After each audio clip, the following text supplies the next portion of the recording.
"What's it like?" she quizzed. The first date had gone well, pleasant, promising.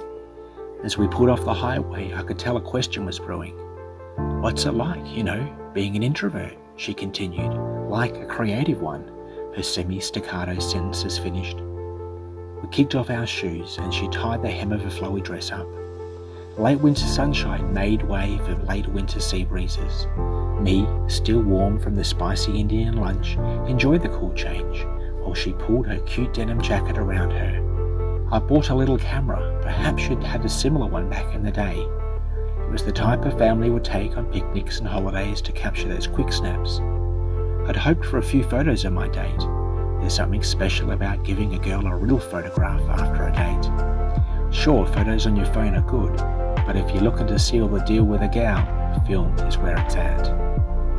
I continued pondering her question as we ambled over jagged rock platforms, my left hand holding her warm right one, my right hand clutching my little camera. Surfers glided down golden mounds of water, standing on silhouettes of what looked like oversized spears emerging from waters deep. My date found a smooth, sheltered notch in the towering rock formation. It jutted out, the strange but beautiful obelisk, perched without a care on the rock platform. It seemed to lean onto the oncoming charge of the wind, the waves, and the tides, each taking a little from its stoic stance. And my date, soft, kind, and pretty against the abrasive, stoic monolith. She told me about going to the beach as a child, how her grandmother always brought her an ice cream afterwards. I shared an anecdote of my childhood of my own, the details I won't regale you with now. I mused it was probably a good sign that we were sharing happy stories of our childhood. We meandered down the beach. Our lookout punished our legs, the beautiful view worth every step. She hugged close to my arm, bracing from the icy ocean blast, her soft, honey hair nestling into my neck and pausing in a way not too dissimilar as I would in this situation. "Why don't you make a photograph?" she asked, like it was more than a photo. A smattering of families joined us on the small lookout, taking panoramic photos of the stunning view. But she wanted to make a photo. Make a photograph, but make it how you remembered this exact moment, with all the senses, she continued. Perhaps the most impossible task, and the most beautiful that she could have set.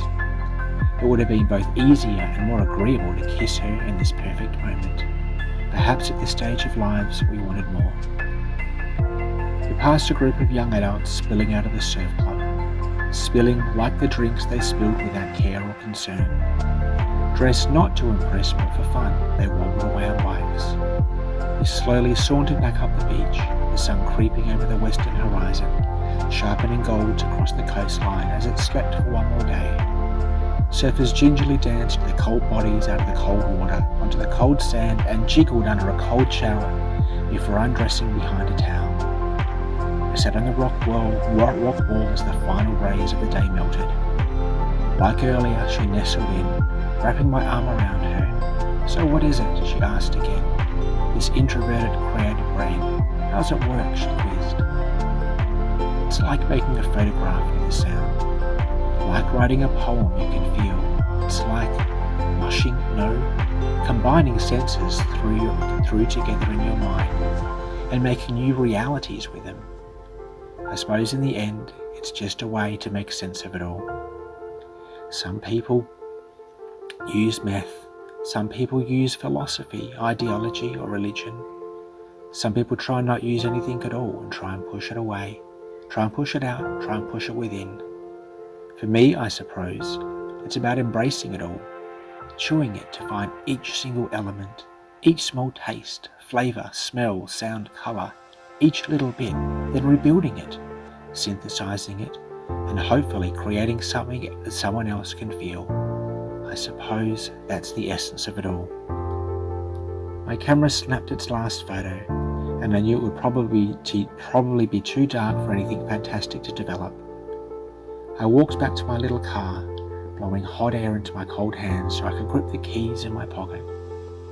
Perhaps one day there'd be someone who would adventure with me like this, who'd ask those questions, who I'd want to explain the answers to. An afternoon of adventure and imagination, bittersweet, happy, sad, existing perfectly in my own mind. A cigarette and a Spanish guitar kept me company as I made my pilgrimage home. Home, alone, one more time.